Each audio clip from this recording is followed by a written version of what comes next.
Lest We Forget is a powerful documentary on the rise of anti-Semitism in the 21st century. Adam Huxley, a British philosopher, once said, "History teaches us that we do not learn from history." The long painful experience of the Jewish people throughout the last many centuries of anti-Semitism confirms the truth of this statement in an overwhelming way. 6 million Jewish men, women and children were brutally murdered by the Nazis just because they were born Jewish. Ich habe überlebt Auschwitz. Ich bin eine geblieben von der ganzen Familie. Wir waren 9 Kinder. In Lest We Forget, we remember the horrors of Auschwitz. Ich habe mich erkannt. Ich habe keine Haare gehabt, aber er hat mich erkannt. Er ist gekommen zu laufen zu mir. Und es war der Krematorium nicht weit und die Flamme hat geflammt oben. Sagt mein Bruder, du weißt, dass unsere Eltern sind schon dort verbrannt.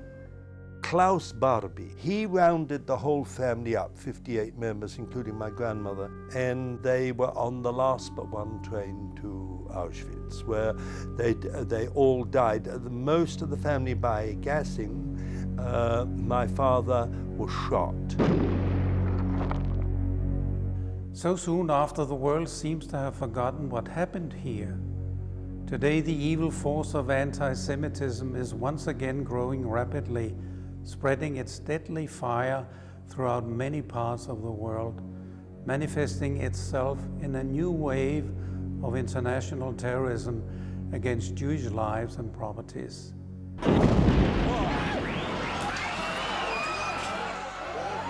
Lest We Forget exposes the double standards that the nations apply to Israel as she tries to protect her citizens.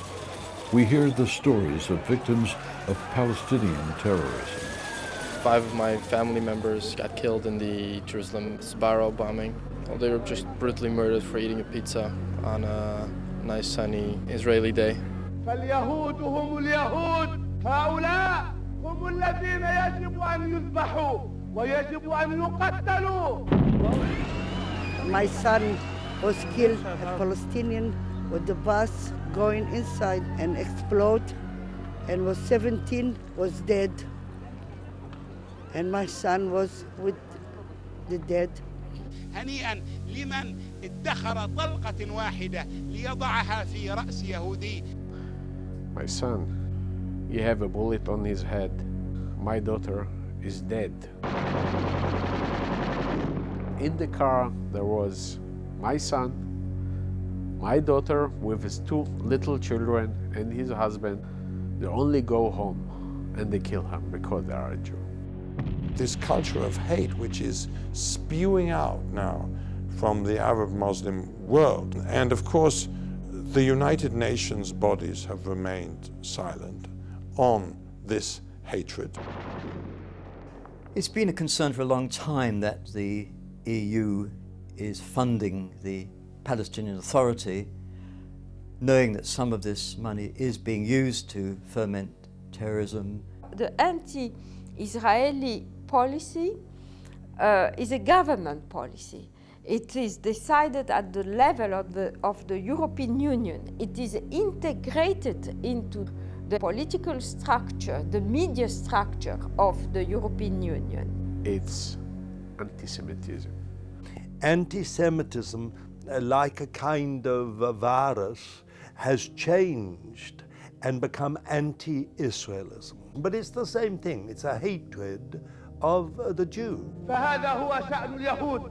فلا ترحموا اليهود في أي موقع كان. حيثما ثقفتموهم فاقتلوهم.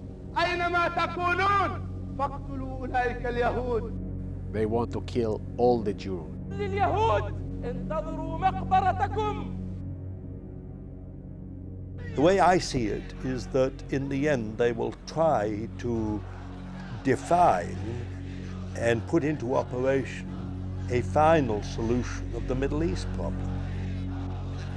Sheikh Nasrallah of Hezbollah in Lebanon has actually said how glad he is that all the Jews are making Aliyah, the immigration of Jews from different places to Israel, because he says once we've got them all in one place, we can wipe them out.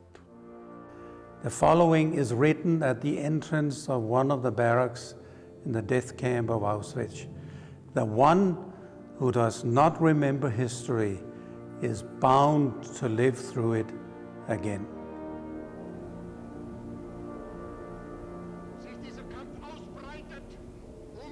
Lest We Forget was presented and produced by the late Johannes Facius and filmed and directed by award-winning filmmaker Hugh Kitson.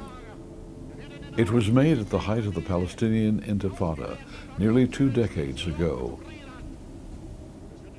The powerful testimony in this feature-length documentary is even more relevant today in the 2020s as hatred of the Jewish state and the Jewish people escalate across the Western world.